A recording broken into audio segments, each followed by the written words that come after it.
إن الحمد لله نحمده ونستعينه ونستغفره ونعوذ بالله من شرور أنفسنا ومن سيئات أعمالنا من يهده الله فلا مضل له ومن يضلل فلا هادي له وأشهد أن لا إله إلا الله وحده لا شريك له وأشهد أن محمدا عبده ورسوله أما بعد فإن خير الحديث كتاب الله وخير الهدي هدي محمد صلى الله عليه وسلم وشر الأمور محدثاتها وكل محدثة بدعة وكل بدعة ضلالة وكل ضلالة في النار. فقال الله عز وجل: أعوذ بالله من الشيطان الرجيم. النبي أولى بالمؤمنين بأنفسهم وأزواجه أمهاتهم. وقال تعالى في مقام آخر: إنما يريد الله ليذهب عنكم الرجس أهل البيت ويطهركم تطهيرا.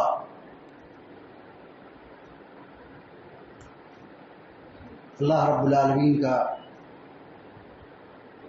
بے پایا شکر اور اس کا احسان ہے کہ اللہ رب العالمین نے ہمیں ہدایت کی راہ پر رکھا ہے. یہ بہت بڑی نعمت ہے. ابھی یہ محرم کا مہینہ چل رہا ہے. 2-3 روز قبل دیکھنے والوں نے دیکھا ہوگا کہ اہل بیت کے نام پر، دین کے نام پر کیسی کیسی حرکتیں کھیلی گئی. ایسے موقع پر ہر صبح و شام ہر وقت اللہ رب العالمین کا یہ شکر بجا لانا چاہیے کہ اللہ رب العالمین نے ہمیں شرک کی گندگی سے، بدعات کی نحوست سے، گمراہی کی گندگی سے بچا کر کے پیارے نبی صلی اللہ علیہ وسلم کے طریقے پر اور آپ کی سنت پر باقی رکھا ہے. یہ بہت بڑی نعمت. آج کے اس جمعے کے خطبے میں اہل بیت کے حوالے سے کچھ باتیں رکھی جائیں گی، کیونکہ عام طور پر اکثر مسلمان اہل بیت کے متعلق نہیں جانتے کہ اہل بیت کون ہے، اہل بیت کنہیں کہا جاتا ہے. خطبہ مسنونہ کے بعد 2 آیات ابھی آپ کے سامنے رکھی گئی ہیں جو سورہ احزاب کی ہے. اللہ رب العالمین کہتا ہے: النبی اولی بالمؤمنین بانفسہم وازواجہ امہاتہ. مومنوں کے لیے نبی کی ذات ان کی اپنی ذات پر مقدم ہے. نبی کی ذات، مومنوں کے لیے نبی کی ذات ان کی اپنی ذات پر مقدم ہے. کیا مطلب ہے؟ مطلب یہ ہے نبی کا دفاع کرنا، نبی کے گھر والوں کا دفاع کرنا، اہل بیت کا دفاع کرنا. یہ ہم پر اپنی جان سے پیاری ہے، اپنی جان سے زیادہ عزیز ہے. جیسے ہم اپنی جان کی حفاظت کرتے ہیں، اپنے مال کی حفاظت کرتے ہیں، اپنی عزت و ناموس کی حفاظت کرتے ہیں، اس سے کہیں زیادہ پیارے نبی صلی اللہ علیہ وسلم کی حفاظت کرنا اور ان کا دفاع کرنا اور ان کے گھر والوں کا خیال رکھنا اور ان کی عزتوں کا خیال رکھنا ہم سب پر فرض اور ضروری ہے۔ اللہ رب العالمین آگے فرماتا ہے وَأَزْوَاجُهُ أُمَّهَاتُهُمْ، پیارے نبی کی بیویاں یہ ان کی مائیں ہیں، یعنی مومنوں کی مائیں، امہات المومنین ہے۔ ابھی محرم کا مہینہ چل رہا ہے، ایک شخص اسلام کے نام پر، ایک جماعت اسلام کے نام پر ام المومنین حضرت عائشہ صدیقہ رضی اللہ تعالی عنہا کو کیا سے کیا نہیں کہتا ہے، وہ الفاظ اپنی زبان سے ادا کرنا کلیجہ منہ کو آتا ہے۔ یہ امت کی مائیں ہیں، یہ مومنوں کی مائیں ہیں، اور قانون یہ کہ جو ماں کا نافرمان ہوتا ہے وہ جنت سے محروم ہوگا، جنت نہیں جائے، جہنم میں جائے۔ ماں کا جو نافرمان ہو، ماں کے ساتھ بدسلوکی کرنے والا، گالی گلوچ کرنے والا، جہنم کا راستہ، جہنم میں لے جانے والا ہے۔ سوچو، جو ام المومنین کو، امت کی ماں کو، پیارے نبی صلی اللہ علیہ وسلم کی بیویوں کو برا بھلا کہے، جو ہماری مائیں ہیں، امہات المومنین ہیں، مومنوں کی مائیں ہیں، ان کے ساتھ بدسلوکی کرنے والا کیسے جنت لے جا سکتا ہے؟ اسی طریقے سے اللہ رب العالمین نے سورہ احزاب میں فرمایا، اہل بیت کی عصمت، اہل بیت کے مقام کو بیان کرتے ہوئے کہتا ہے انما یرید اللہ لیذھب عنکم الرجس، اللہ تبارک و تعالیٰ چاہتا ہے کہ اہل بیت سے گندگی دور ہو جائے۔ لیذھب عنکم الرجس اہل البیت، اللہ تبارک و تعالیٰ چاہتا ہے تم سے، یعنی اہل بیت سے، کہ گندگی دور ہو جائے۔ یہ اہل بیت، نبی کے گھر والے، نبی کی بیویاں، بالخصوص یہاں پر خاص طور سے خطاب اہل بیت میں ازواج مطہرات کو ہے، نبی کی بیویوں کو ہے، کہ اللہ تبارک و تعالیٰ چاہتا ہے کہ اہل بیت سے گندگی دور ہو جائے، کیونکہ اہل بیت اخلاق میں، کردار میں، عادات میں، سلوک میں اعلیٰ درجے پر ہے۔ ان کا اخلاق نمونہ ہے ہمارے لیے، ان کا کردار نمونہ ہے ہمارے لیے، ان کی زندگی نمونہ ہے ہمارے لیے، ان کی زندگی ہمارے لیے نمونہ ہے، آئیڈیل ہے۔ اور اللہ رب العالمین نے ازواج مطہرات کو پاک دامن بنا کے رکھا، پاک دامن بنایا، یہ گواہی دے رہا ہے۔ اس سے پہلے اللہ تعالیٰ نے ان کو حکم دیا ہے کہ وہ اپنے گھروں میں رہیں، نماز روزے کی پابندی کریں، قرآن کی تلاوت کریں، احادیث کو پڑھیں، صدقات و زکات کا اہتمام کریں، یہ حکم دیا ان کو۔ اور پھر یہ مقصد بتلایا کہ انما یرید اللہ لیذھب عنکم الرجس اہل البیت، اہل بیت سے گندگی کو اللہ تعالیٰ دور کرنا چاہتا ہے۔ وَيُطَهِّرُكُمْ تَطْهِيرًا، اے ازواج مطہرات، تم کو اللہ تعالیٰ پاک صاف رکھنا چاہتا ہے۔ جب یہ آیت کریمہ نازل ہوئی، پیارے نبی صلی اللہ علیہ وسلم نے ایک چادر منگائی اور پھر حضرت حسن کو، حضرت حسین کو اور حضرت علی اور فاطمہ کو چادر میں سمیٹ لیا، اور یہ کہا یہ میرے گھر والے ہیں، یہ میرے اہل بیت ہیں، یہ گھر والے، یہ میرے اہل بیت ہیں۔ اس حدیث کو بنیاد بنا کر شیعہ یہ کہتے ہیں یہی اہل بیت، اس میں یہ کہاں لکھا ہے کہ یہی صرف اہل بیت، یہ اہل بیت ہیں لیکن صرف اتنے ہی ہیں، ایسا نہیں۔ یہاں 4 لوگوں کا نام لیا پیارے نبی صلی اللہ علیہ وسلم، حضرت فاطمہ کا، حضرت حسن کا، حضرت حسین کا اور حضرت علی بن ابی طالب کا، اور کہا یہ میرے اہل بیت ہیں۔ اللہ کے نبی صلی اللہ علیہ وسلم نے یہ نہیں کہا کہ صرف اتنے ہی ہیں۔ شیعہ نے اس حدیث کو بنیاد بنا کر کے کہا کہ اہل بیت صرف اتنے ہی ہیں، کتنے؟ حسن، حسین، علی اور فاطمہ، یہی 4 لوگ، اور نبی صلی اللہ علیہ وسلم کے 5 لوگ۔ بقیہ سارے صحابہ کرام، ساری ازواج مطہرات، نبی کی اور دیگر بیٹیاں، یہ اہل بیت میں سے نہیں بلکہ اس سے بڑھ کر سارے صحابہ کرام نعوذ باللہ والعیاذ باللہ دائرہ اسلام سے خارج ہو گئے، کافر ہو گئے، مرتد ہو گئے۔ یہ شیعہ ہے۔ آئیے جانتے ہیں کہ اہل بیت ہیں کون، صحیح بات کیا ہے۔ شیعہ اور روافض نے امت کو بہت کنفیوژن میں ڈالا۔ آج اکثر مسلمان سے پوچھو اہل بیت کون ہے، نہیں جانتے۔ یہ کنفیوژن کیوں ہو رہا ہے؟ یہ انہی کی طرف سے آیا ہوا فکر ہے، انہی کی طرف سے آئی ہوئی یہ سوچ ہے، فکر ہے۔ اہل بیت کون ہے؟ نبی علیہ السلام کی بیویاں سر فہرست، نمبر 1، نبی صلی اللہ علیہ وسلم کی بیویاں